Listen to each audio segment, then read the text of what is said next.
এই কবর এমন একটা জায়গা বাপ, ইমানদারের জন্য ভালো আর বেঈমানদারের জন্য খারাপ জায়গা। এটা বুঝবেন। এই এই মুরব্বি, এই মুরব্বি কোথায় আছে?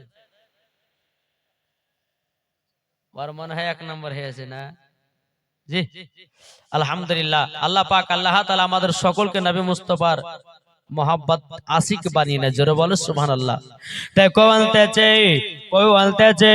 आ अल्लाह माना नबी माना नय, नबी मानले अल्लाह माना है। जरूर बोले কি গো ঠিক নাও?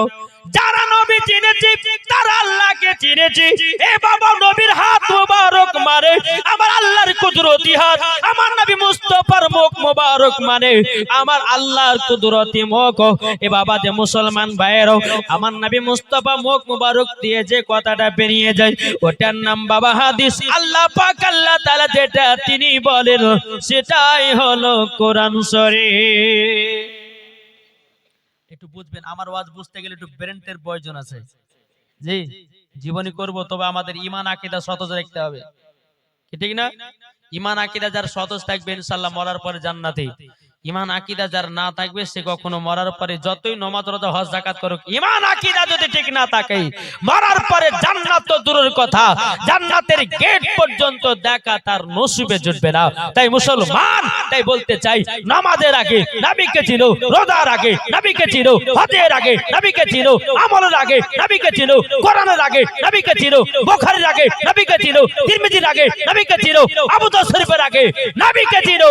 যারা বলেন নবী চিনেছে জান্নাতি হয়েছে, এটা জোর হবে না? জি আচ্ছা বলুন তো নবীকে মোহাব্বত আমরা করি কি করি না? আজ দেখেছেন মুসলমানদের প্রতি কত জুলুম চলছে। আজ আমরা মুসলমান ঘরে ঘরে ঝামেলা করতে আছি, কি গো করি না? দেখেছেন না কিছুদিন আগে উত্তরপ্রদেশে এক যুবক ছেলে কমেন্টে লিখেছিল আই লাভ মোহাম্মদ, তাকে জেলের ভিতরে দেওয়া হলো। 1 না 2 না 19 জনকে জেলের ভিতরে গ্রেফতার করে জেলে আপনার দেওয়া হলো। আজ বেধর্মীরা ভাবতেছে যে মুসলমানদের বুক থেকে মোহাম্মদকে ছিড়িয়ে নিব, মোহাম্মদের নাম করতে দেব না। আরে বোকা, ভুল ধারণা। কাল কিয়ামত পর্যন্ত যেদিন আল্লাহ পাক আল্লাহ তাআলা নবীকে আপনার তৈরি করেছিলেন, ইবলিস শয়তান নবীকে সম্মান করে নাই। আজ সুন্নি মুসলমান আমরা মুসলমান নবী ছাড়া বাঁচতে পারবো না, কি বলছেন? জি বাবা জি একটু বোঝার চেষ্টা করেন। আজ নবীর জন্য আমরা জীবন দিতে রাজি আছি না নাই? জি কো বলতেছে তুমি মানলে মানো না মানলে মানো না। মেশিন গরম হয়েছে বাপ, টেনশন করেন না, একটু ধৈর্য ধরেন। জি কো বলতেছে তুমি মানলে মানো না মানলে মানো না। আশিকের আসল জান্নাত সোনার মদিনা। জোরে বলেন আশিকের আসল জান্নাত সোনার মদিনা। আশিক হৃদয়ে যত ইশকের জ্বালা দূর করিতে পারে ওই মদিনা বানাও। তাই মদিনা মদিনা করে, তাই মদিনা মদিনা করে হয়ে যাও ফানা। আশিকের আসল জান্নাত কোথায়? সোনার মদিনা। তুমি মানলে মানো না মানলে মানো না। আশিকের আসল জান্নাত সোনার মদিনা। যারা নবীজির আশিক হবে যাবে তারা চলে ওই মদিনাতে। তাই নবীর প্রতি দরুদ পড়ে, জোর হবে না? তাই নবীর প্রতি দরুদ পড়ে যাব মদিনা। আশিকের আসল জান্নাত সোনার মদিনা। জোরকানু সুবহানাল্লাহ। বাবাজি মুসলমান ভাইরাও, হে সোনা মানিকেরাও, আমার আল্লাহ পাক আল্লাহ তাআলা বলছো গো আমার বান্দা বান্দিরা, বান্দা বান্দিরাও, আমার নবী এবং তার উম্মতকে যদি আল্লাহ তৈরি না করতেন, আল্লাহ বলে আমি কোন জিনিসকে বানাতাম না। হাদিসে কুদসি, হাদিসে কুদসি আল্লাহ পাক আল্লাহ তাআলা বলতেছে লাউলা মুহাম্মাদুর ওয়া উম্মাতুহু, আল্লাহ পাক আল্লাহ তাআলা বলতেছে নবী এবং তার উম্মতকে যদি তৈরি না করতাম, লামা খালাকতুল জান্নাহ, আমি জান্নাতকে বানাতাম না, ওয়ালান নাহার, আমি দিনকে বানাতাম না, ওয়ালাল কমার, আমি তারাকে তৈরি করতাম না, ওয়ালাস শামস, আমি সূর্যকে বানাতাম না, ওয়ালা মুরসালা, সম্মানীয় ব্যক্তি বানাতাম না, ওয়ালা ইয়াকা, এ মুসা নবী তুমিও শুনে রাখো, আমার নবী এবং তার উম্মতকে যদি না বানাতাম, ওগো মুসা আমি তোমাকেও বানাতাম না। তাহলে বলুন, আল্লাহ বলছেন আমার নবী এবং তার উম্মতকে যদি তৈরি না করতাম, তো আল্লাহ বলতেছে আমি দুনিয়ার কোন জিনিসকে তৈরি করতাম না। নবীর উম্মত কারা? নবীর উম্মত কারা? এটা হাত তুলে বলেন না কারা? এই যারা যারা হাত তুলবে তারা নবীর উম্মত না নাকি? এটা হাত তুলে বলুন কারা? আমরা তো নবীর উম্মত। এ বাবাজি মুসলমান ভাইরাও, ওগো আমার সোনা মানিকেরাও, তাই বাবা মরুর আগে নবীকে এক বিন্দু মহব্বত করে কবরে যাও। আবার আল্লাহ বলতেছেন মরার পরে জান্নাতি জান্নাতি। জোরে বলেন আল্লাহ সুবহানাল্লাহ। তাই বাবাজি মুসলমান ভাইরাও, নবীকে যদি মহব্বত করতে হয় উমারে ফারুকের মতো মহব্বত করো। নবীকে যদি মহব্বত করতে হয় হযরত ওসমান গনির মতো করো। নবীকে যদি মহব্বত করতে হয়, এ বাবাজি মুসলমান ভাইরাও, ওগো আমার সোনা মানিকেরাও, আপনাদেরকে বলতেছে বাবা নবীকে যদি মহব্বত করতে হয় বাবাজি হযরতে বেলালের মতো করো। মরার পরে জান্নাতি জান্নাতি। জোরে বলেন। জি, এই বেলাল নবীর জন্য জীবন দিত রাজি, নবীর জন্য প্রাণ দিত রাজি, কিন্তু বেলাল এই কলমা ছাড়তে রাজি না। জোরে বলেন কি ঠিক না? এই নবীর মহব্বতের কথা বলবো, শুনতে রাজি আছেন না নাই? কি গো, এটা হাত তুলে দেখেন না। আপনি, আমার মনে হয়েছে যে আপনাদের ভিতরে নবীর জোশ নাই, আছে? আচ্ছা বলুন তো নবীকে কারা কারা মহব্বত করে একটু হাত তুলে দেখান তো। আচ্ছা একটা ভাইকে বলবো ৫,০০০ টাকা হবে নবীর মহব্বতে। একটা ভাইকে শুরু করবো আমি। আছেন কেউ? নবীর মহব্বতে একটা ভাই ৫,০০০। কেউ হবে না? হ্যাঁ গো, নবীর মহব্বতে একটা ভাই ৫,০০০ নাই? জি, আল্লাহ পাক আল্লাহ তাআলা যেন আপনাদেরকে হেদায়েত করে। জোরে বলুন আল্লাহুম্মা আমিন। আর কোন ভাই নাই? কি গো, একটা ভাই নাই না? চাঁদা হবে না নাকি ইমাম সাহেব? তো উনি যে বলছে যে চাঁদা বাদ দিয়ে ওয়াজ করেন, তো ওয়াজই করি। যেহেতু বাবা যে মুসলমান, আল্লাহ পাক আল্লাহ তাআলা আমাদের সকলকে নবীজির আশিক নবীজির প্রেমিক যেন বানিয়ে নেয়। জোরে বলুন আল্লাহুম্মা আমিন। একবার দরুদ শরীফ পাঠ করুন। আল্লাহুম্মা সাইয়্যিদিনা মাওলানা মুহাম্মদ ওয়া আলা আলিহি মাওলানা মুহাম্মদ সাল্লাল্লাহু তাআলা আলাইহি সাল্লাম। বাবাজি মুসলমান ভাইরাও, এ সোনা মানিকেরাও, তাই আপনাদেরকে বলতে চাই বাবা হযরতে বেলালের মতো নবীকে মহব্বত করো, মরার পরে তোমরাও জান্নাতি জান্নাতি। এ বাবাজি মুসলমান ভাইরাও, একদিন হযরতে বেলাল রাদিয়াল্লাহু তাআলা আনহু তিনি বাবা উমাইয়ার বাড়িতে কাজ করে। আচ্ছা বলুন উমাইয়া কাফের না ভালো মানুষ? কি গো, ভালো? হ্যাঁ হ্যাঁ, আমরা জীবনও শুনেছি। বাবাজি মুসলমান ভাইয়েরাও, এই সোনামানিকেরাও, এদিকে উমাইয়া বাবাজি কি করলো, হযরতে বেলাল উমাইয়ার বাড়িতে আপনার কাজ করে। এই উমাইয়া কাফের, এক নম্বরে বেঈমান চিটার। এই উমাইয়া হলো কাফের। বেলালকে এত আপনার কিনো দুঃখ দিয়েছে, কষ্ট দিয়েছে। বিরাদর ইসলাম মুআদ্দাস সামানিকেরাও, হযরতে বেলাল রাদিয়াল্লাহু তাআলা তিনি বলতে চাল্লা গো, আমি আখেরি জামানার নবীর কাছে আমি কলমা পড়ে মুসলমান হতে চাই। জোরে বলুন না সুবহানাল্লাহ। হযরতে বেলাল রাদিয়াল্লাহু তাআলা তিনি বাবা এক পা দু পা করে আপনার নবীজির কাছে গেলেন। যাওয়ার পরে বলছো গো নবীজি গো, ও গো দয়াল নবীজি, আপনার কাছে একটা আবেদন করব। ও গো দয়াল নবীজি, আপনার কাছে কলমা পড়ার জন্য নবী গো, আমি কলমা পড়তে এসেছি। আমার নবী বলছো বেলাল, তুমি যদি কলমা পড়ো উমাইয়ার লোকেরা তোমাকে এত মারবে, এত কষ্ট দেবে। ওগো বেলাল, তুমি কলমা পড়িও নাও। হযরতে বেলাল বলতেছে, বলো গো দয়াল নবীজি, আপনার জন্য জীবন দিতে রাজি গো নবী, আপনার জন্য প্রাণ দিতে রাজি। কিন্তু নবী গো, ও গো দয়াল নবীজি, আপনার কাছে একটা আবেদন করব। নবী গো, একবার কলমা পড়ে মুসলমান বানিয়ে নিন।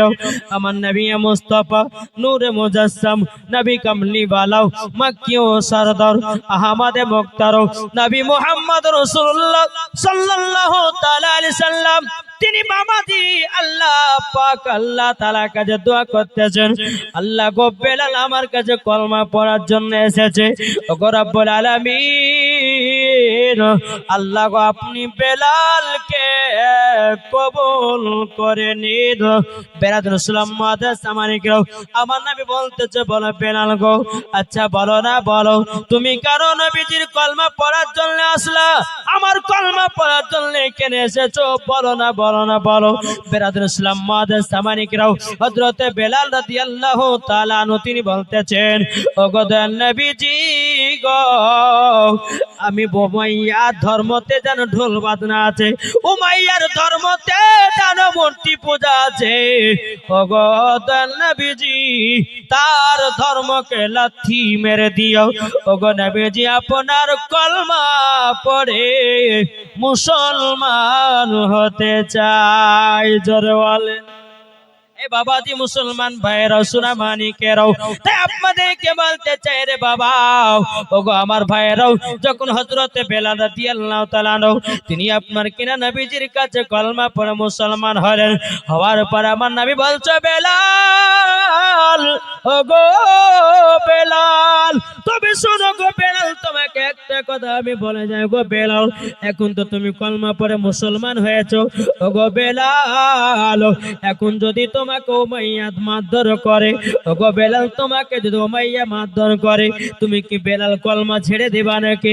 হযরতে বেলাল বলছে, নবী গো, আপনার জন্য জীবন দিতে রাজি, নবী গো, আপনার জন্য প্রাণ দিতে রাজি, কিন্তু নবী গো, কলমা ছাড়তে রাজি নয়। জোরে বলেন সুবহানাল্লাহ। বাবাজি মুসলমান ভাইয়েরাও, এ সোনামানিকেরাও, হযরতে বেলাল রাদিয়াল্লাহু তাআলা তিনি আপনার কলমা পড়ে বাবাজি বাড়ির দিকে এগিয়ে গেলেন। আগিয়ে যাওয়ার পরে বেরাদার হযরতে বেলাল রাদিয়াল্লাহু তাআলা দিনের বেলাতে উমাইয়ার কাজ করে, আর বাবাজি রাতে বেলাতে বাবাজি মধুর সুরের কোরআন তেলাওয়াত করে। জোরে বলুন না সুবহানাল্লাহ। মধুর সুরে আপনার কলমা পড়তে আছে। বেরাদার ইসলাম মুআদ্দাস সামানিকরাও, হযরতে বেলাল রাদিয়াল্লাহু তাআলা তিনি বলছে, আল্লাহ গো, ও গো রব্বুল আলামিন, যদি উমাইয়ার চোখে কোনদিন পড়ে যায়, উমাইয়া তো আমার অবস্থা খারাপ করে দেবে। এখন হযরতে বেলাল রাদিয়াল্লাহু তাআলা গভীর রাত্রি যখন হয়, মধুর সুরে আপনার কিনা কলমা পড়তে থাকে। একদিন উমাইয়া বাবা গভীর রাত্রিতে উঠেছে, বেলালের ঘরের কাছে আপনার যখন পৌঁছালো, হযরতে বেলাল রাদিয়াল্লাহু তাআলা তিনার বাড়িতে বাবাজি ঘর থেকে কলমার আওয়াজ যেন বাড়িয়ে আসতেছে। উমাইয়া আপনার মনে মনে চিন্তা করতে আছে, বলো গো তোমরা শুনে রেখে দাও, শুনে রেখে দাও। বলে কেন, কি হয়েছে? বেরাদার উমাইয়া বলছে, বেলাল দরওয়াজা খুলো। বেলাল দরওয়াজা খুলেছে। উমাইয়া বলতে, গো বেলাল বলো বলো তুমি কেন কলমা পড়তেছো? বলো বলো এটা তো আখেরি জামানার নবীর কলমা। বেলাল বলছো, গো উমাইয়া আমি আখেরি জামানার নবীর কলমা পড়ে মুসলমান হয়ে গেছি। জোরে বলেন। জি আমাদের মুখে সুবহানাল্লাহ বাড়ায় না রে, আমরা আলসে বলে। জি একবার সুবহানাল্লাহ যদি বলে, জি একবার সুবহানাল্লাহ যদি বলে, তা আল্লাহ নবী সাল্লাল্লাহু আলাইহি ওয়াসাল্লাম বলতেছেন তার যদি হার্টের অসুখ থাকে, হার্টের অসুখও ভালো হবে। জোরে হবে না? নবী আমার বলেছেন, কেউ যদি অন্তর থেকে একবার সুবহানাল্লাহ পড়ে, আমার নবী বলতেছেন তার জন্য হাসরের মাঠে একটা ফলের গাছ লাগানো হবে। আরে ভাই আমাদের মহব্বত নাই, আমাদের নবী মুস্তাফার প্রতি ভালোবাসা নাই, তো সুবহানাল্লাহ বাড়াবে কি করে? এই জায়গাতে যদি আপনার দুইটা মহিলাকে লাচানা হতো রে বাবা, অমনি বেটা ছেলে রে বাবা জোরে জোরে হুররি দিত। কি দিত না? কি গো হক কথা বলবো। আল্লাহ পাক আল্লাহ তাআলা বলছেন, ওয়া কুল জাল হক ওয়া জাহাকাল বাতিলু ইন্নাল বাতিলা কানা জাহুক। আল্লাহ বলছে সত্য এসেছে, মিথ্যা ধ্বংস হয়েছে। আজ এই জায়গাতে দুইটা মহিলাকে যদি লাচানো হতো, একটা বুড়া উঠতো না, একটা ছোড়া উঠতো না। কি গো আবার ঘরের ভিতরে গিয়ে দেখেন কে মোবাইল সারা রাত ধরে টিপছে, যখন ফজর আজান দিচ্ছে হাইয়া আলাস সালাহ, তখন মোবাইলটা রেখে ঘুমাচ্ছে, থাক ফজরের নামাজ। এই মুসলমান, আমাদের সব মুসলমানদের চলাফেরা সব ইহুদিদের মতো হতে লেগেছে। তার জন্য তো আমাদের প্রতি আঙ্গুল তুলতেছে, তার জন্য তো আমাদের প্রতি আক্রমণ করতেছে। যে মুসলমান হবে, ফজরের আজান হবে, মসজিদের দিকে যাবে। আজ আমরা মুসলমান, ফজর আজান তো দূরের কথা, ঘুম থেকে উঠতেছি 10টা থেকে 11টা। আছি না নাই? জি আরে মোহাব্বত, ইসকে মোহাব্বত, নবী মুস্তাফার মোহাব্বত রাখো। শুধু নামাজ পড়লে জান্নাতে হওয়া যায় না, রোজা করলে জান্নাতি হওয়া যায় না, দাড়ি রাখলে জান্নাতি হওয়া যায় না। কি হওয়া যায়? জি এই যে আমি যখন আপনার এই মাস্টার সাহেবের বাড়িতে যখন গেলাম, আলহামদুলিল্লাহ মাস্টার সাহেব খুব সুন্দর করে নিজের হাতে যত্ন করে আমাদেরকে খাইয়ে দিলেন।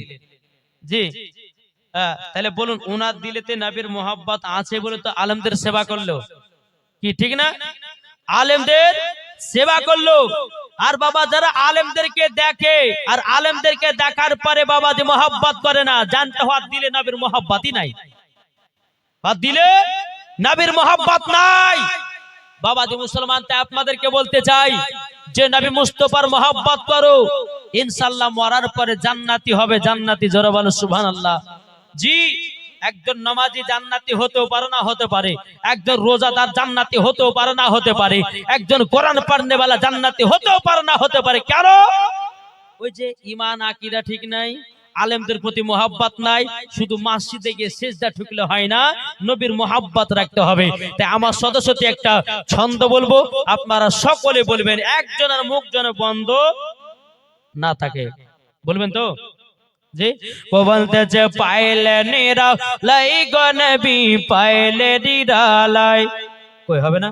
বলুন, পাইলে নিরালাই গো নবী। কই আপনাদেরকে বলছে, বলুন পাইলে নিরালাই, কথাটা শব্দটা বলেন না। জি বলুন, পাইলে নিরালাই গো নবী। জোরে জোরে, পাইলে নিরালাই গো নবী, পাইলে নিরালাই। দুই কদমে চুমা খাবো, দুই কদমে চুমা খাবো, চরম তুলি মাগব গায়।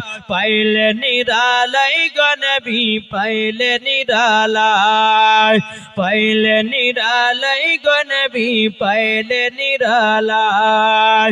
দয়ালি নবী কত দূরে, লোহিত সাগরের তীরে, মদিনার সোনার ঘরে আছেন তিনি সর্বদাই। পাইলে নিরালাই গো নবী, পাইলে নিরালাই, পাইলে নিরালাই গো নবী, পাইলে নিরালাই। দুই কদমে চুমা খাবো,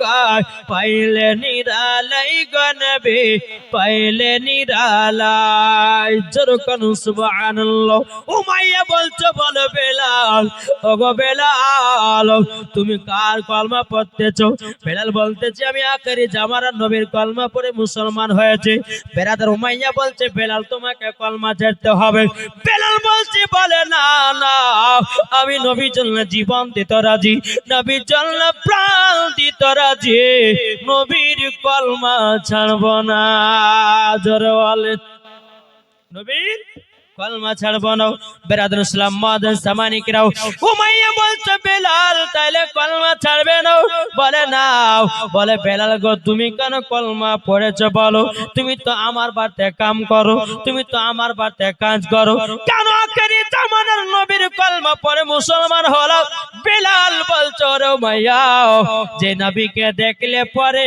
কলিজা ঠান্ডা হয়ে যায় তিনার কলমা পড়বো না তো কার পড়বো জোরে বলুন সুবহানাল্লাহ এখন উমাইয়া বলছে বেলাল তোমাকে কলমা ছাড়তে হবে বেলাল বলতেছে বলে না আমি নবীজির কলমা ছাড়বো না উমাইয়া একটা চাবুক নিয়ে এসেছে বাবা আপনার কিনা বেলালকে চাবুকের বাড়ি মারতে লেগেছে বেলাল বলছে আল্লাহ গো আমি তো আখেরি জামানার নবীর কলমা পড়ে মুসলমান হয়েছে ওগো আল্লাহ কেন এত আমার এত কষ্ট বেরাদার ইসলাম মাদান সামানিকরাও উমাইয়া আপনার মারতে লেগেছে বাবা মারতে মারতে মারতে বেরাদার ইসলাম মাদান সামানিকরাও বেলালকে জমিনে বেহুশ করে দিও একটা ঘরের ভিতরে আপনার ঢোকায়ও ঘরে আপনার তালা মেরে দিয়েছে সকাল হলো উমাইয়া আপনার ইন্টারন্যাশনাল কাফেরের কাছে গেল ইন্টারন্যাশনাল কাফের কে আগো এই यारा के জালসা শুনে না না কি ব্যাপার বুঝছেন কোনদিন হয়নি জালসা এখানে করতাম নাকি জি এই দেখো এই যে আজাদিল ফেরেশতা হ্যাঁ জি বাবা জি ইন্টারন্যাশনাল কাফের হলো আবু জাহেল হ্যাঁ ও এক দিক তো ঠিকই বলেছে হ্যাঁ ঠিক না জি এক নম্বর শয়তান হচ্ছে ইবলিস তো বাবা যে মুসলমান ইন্টারন্যাশনাল কাফের আবু জাহেলের কাছে সকালকে যায় আবু জাহেল আমরা সব থেকে যেটা দামি গোলাম যেই বেলাল 10 জনের থেকে 1 লাখ কাজ করতো ওই বেলাল আখেরি নবীর কলমা পড়ে মুসলমান হয়েছে তুমি কি কলমা ছড়াতে পারবা বেলাল আপনার উমাইয়া যখন আবু জাহেলকে বলল আবু জাহেল বলছে এটা আমার বাম হাতের খেলা বেলাল কলমায় ছুটিয়ে দেব আল্লাহ বলছে রে আবু জাহেল যাদের দিলেতে নবীর মোহাব্বত আছে যতই চাল জীবন দিয়ে দেখ বাবাজি তারা কলমা ছাড়বে না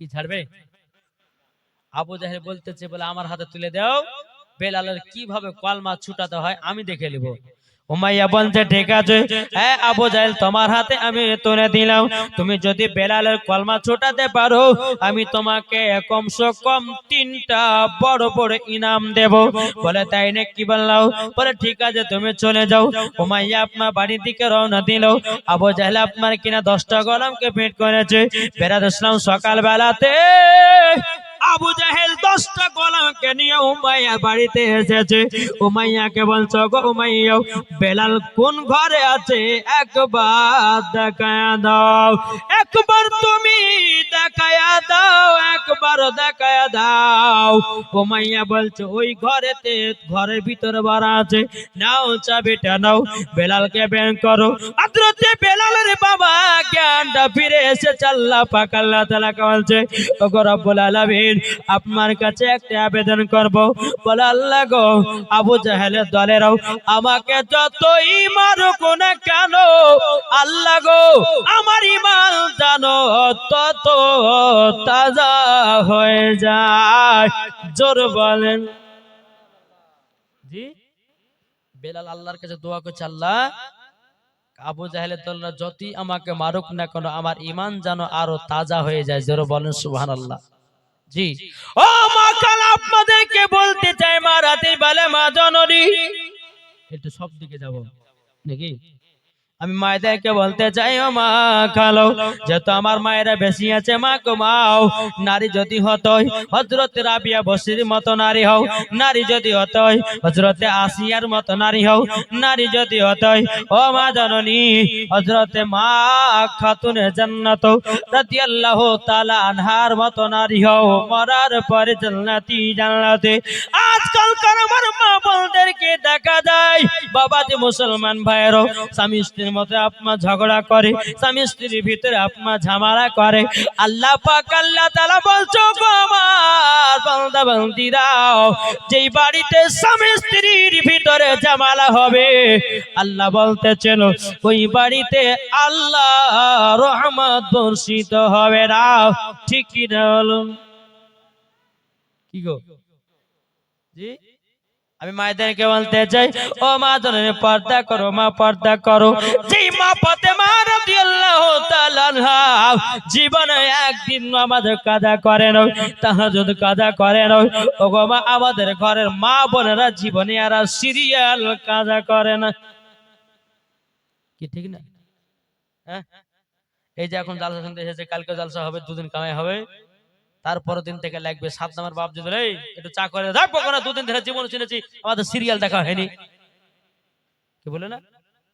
কিন্তু মা জননী সিরিয়াল দেখে মরণ, ও মা যদি মরতে হয় মা ফাতেমার মতো নারী হয়ে মরো। ও গো মা জননী, কবরে শান্তি পাওয়া যাবে। ঠিক কি না বলুন? ও ভাইরাও, ও গো যুবকেরাও, আজকে তোমাদেরকে জালসা মাহফিলে বসতে ভালো লাগে না, হাদিস কোরআন বাণী শুনতে ভালো লাগে না। আল্লাহ বলছে বান্দারে, তুই তো কবরে যখন আসবি, তোর কবরে যখন তুই আসবি, সেদিন তুই কি করবে? সেদিন তোর কিছু করার নাই, না পাবি নিজের ভাইকে, না পাবি নিজের আব্বাকে, না পাবি পাড়া পড়শিকে। অন্ধকার কবরে তোকে সারা জীবন থাকতে হবে। ঠিক কিনা বলুন? আজকে বাবা বাড়িতে যাচ্ছেন, রাত্রেবেলা বিছানায় গিয়ে শুয়ে যাচ্ছেন, ও ভাই একটা কথা, আমার কথা শুনে রেখে দিন, ঘুমালে পরে ঘুম যদি ভাঙে সকাল, আর ঘুম যদি না ভাগে, তাইলে তোমার পরকাল। কেন তোমার এত অহংকার? একটু বুঝেন বুঝেন। জি, আমার মায়েদেরকে বলতেছে, মা খালা আপনাদের ট্যাবলেট দিব, অসুবিধা নেই, একটু ধৈর্য ধরেন। জি, আজ যুবকেরা বাবা যে নমাজের দিকে যায় না, যাচ্ছে, এটা হ্যাঁ হতেন না? ঘুমিয়ে গেছেন নাকি? ঘুমিয়ে গেছেন? জি, আর নমাজ পড়বে তো পড়বে কেমন করে? বাপও তো নমাজ পড়ে না, বেটা নমাজ পড়বে কেমন করে? আমার আলিমউদ্দিন নকশবন্দি রাহমাতুল্লাহ আলাইহি বলেছি, বৃক্ষ তুমি কেমন, ফলে তোমার পরিচয়। বাপ যদি নমাজি হয়, বেটা নমাজি হবে। বাপ যদি কোরআন পড়ে, বেটা কোরআন পড়বে। বাপ যদি ভালো পথে চলে, বেটাও ভালো পথে চলবে। মা যদি পর্দা করে, পিটি পর্দা করবে। মা যদি কোরআন পড়ে, পিটিও কোরআন পড়বে। মা যদি সঠিক পথে চলে, পিটিও সঠিক পথে চলবে। তাই গো মা জননী, আপনাদেরকে বলতে চাই, আপনাদের কাছে বেটাদের শিক্ষা, আপনাদের কাছে বেটাদের ভালোবাসা। ঠিক কিনা বলুন? কি গো ঠিক না? আল্লাহ পাক আল্লাহ তাআলা আপনাদের সকলকে বোঝার তৌফিক দান করে, জোরে বলুন আল্লাহুম্মা আমিন। জি, আল্লাহ পাক আল্লাহ তাআলা আপনাদের সকলকে নবীজির গোলাম বানায়, জোরে বলুন আল্লাহুম্মা আমিন। বাপ, আপনাদেরকে একটা ঘটনা বলি। একজন মাতাল, জি, এক আল্লাহর ওলির কাছে গেছেন। কি গো, আল্লাহর ওলিকে ভালোবাসেন তো? জি, আমরা আবার যাতে যে সে আল্লাহর ওলিকে ভালোবাসি না, যারা ভণ্ড তাদেরকে ভালোবাসি না, যারা সত্যিকারে আল্লাহর ওলি, আমরা হচ্ছে ওই ওলির দিওয়ানা, জোরে বলেন। কি গো, আজ অনেক ভন্ডা বাড়িয়েছে না বাড়ায়নি? হ্যাঁ, মুছ বড় বড় করে লেছে, আর বাবারে হাইরে গাদার টানা, হাইরে আর মুছ হইল দিয়ে, জীবনে মনে হইল দেয়ার মুছ আপনার কাটে না, কি ঠিক না? জি, এক ওয়াক্ত পীর সাহেব নামাজ পড়ে না, বলছে আমার হাতে মুড়ি দাও। বাবা, ওই মুড়ি আপনার কিনে পীর সাহেব হয়েছে পাকা শয়তান। আরে ওলি যারা হবে নামাজের কথা বলবে, ওলি যারা